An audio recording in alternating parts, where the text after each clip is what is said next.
बात करेंगे एक ऐसी रिपोर्ट की जिस पर अक्सर हमारा ध्यान नहीं जाता। अपने घरों में बैठे हम लोगों को जंगल में लगती आग से क्या ही वास्ता। अगर आप ऐसा सोचते हैं तो फिर ये बेहद चिंता का विषय है, क्योंकि जंगल है तो जीवन है। ये कहावत नहीं है, जिंदगी का सबसे बड़ा सच भी है। इस रिपोर्ट को देखिए और सोचिए कि आखिर ये हो क्या रहा है।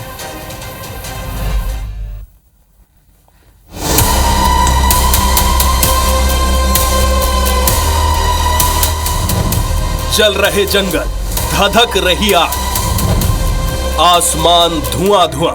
किससे पूछे कैसे हुआ, कैसे लगी आग, जंगल हो रहे खाक। कौन लेगा जिम्मेदारी, विभाग की कितनी तैयारी। गर्मियों का मौसम अभी ठीक से शुरू भी नहीं हुआ कि ये जंगल धधकने लगे। लगातार सामने आती आग की खबरें हैरान करती हैं, लेकिन ना कोई इसे लेकर परेशान है और ना ही इसके लिए कोई ठोस कदम उठाए जा रहे हैं। Environment, forest and climate change की साल 2023 की रिपोर्ट में छत्तीसगढ़ में जंगल का दायरा बढ़ने की खबर से सरकार ने जमकर वाहवाही लूटी, खुद की पीठ थपथपाई। पर इन जंगलों की सुरक्षा को लेकर इस रिपोर्ट में जो बताया गया वो चौंकाने वाला था। जंगलों को बचाने के लिए जंगल में आग लगने पर forest survey of India satellite इसकी जानकारी संबंधित विभाग के अधिकारियों को देती है और अलर्ट भी करती है, लेकिन इसके बावजूद अधिकारियों को इससे कोई फर्क नहीं पड़ता। और यही वजह है कि अब तक आग लगने की खबरों में कमी नहीं आई है। आग लगने के आंकड़ों में छत्तीसगढ़ देश में तीसरे नंबर पर। इसमें बस्तर के जंगल में सर्वाधिक आगजनी की घटनाएं।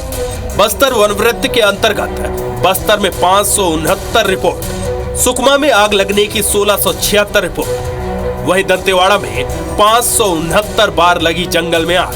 बीजापुर में सबसे ज्यादा 2286 बार आग लगने की रिपोर्ट। ये आंकड़े जंगल को हुए नुकसान के, लेकिन आग कैसे लगी इसकी विभाग के पास कोई जानकारी नहीं है। जो सभी प्रदेशों में मिला करके हमारे छत्तीसगढ़ तीसरे नंबर पे अग्नि घटनाओं के मामले में था, और इसमें सर्वाधिक जो घटना है बस्तर संभाग में देखी गई थी। कि इसके बारे में रणनीति बना रहा हूँ शासन के निर्देश के हिसाब से कि इस साल कम से कम इसको जो अग्नि घटनाएँ लाया जाए और कारगर ढंग से इसका अंदर के उपाय करते हुए रोकथाम करने का प्रयास करेंगे। अधिकारी इसके पीछे ग्रामीणों को जिम्मेदार ठहराते हैं, वन उपज संग्रहण की आदतों को वजह मानते हैं, लेकिन क्या ये आंकड़े सिर्फ यही बयां करते हैं? जंगलों को बचाने सालाना अतिरिक्त बजट का प्रावधान।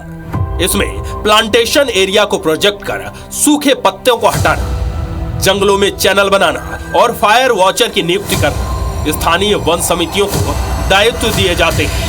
हर बार आग को लेकर किसी अज्ञात पर केस दर्ज होता है, लेकिन उसका भी कभी पता नहीं चलता।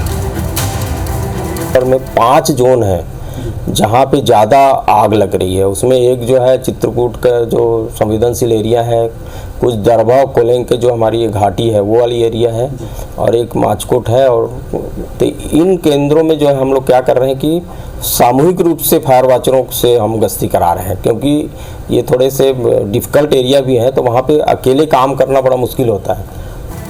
छत्तीसगढ़ जिसकी खूबसूरती और वजूद ही जंगल है, अगर वही जलकर खाक होते रहे तो ना जंगल बचेंगे और ना ही छत्तीसगढ़ का वो खूबसूरत वजूद।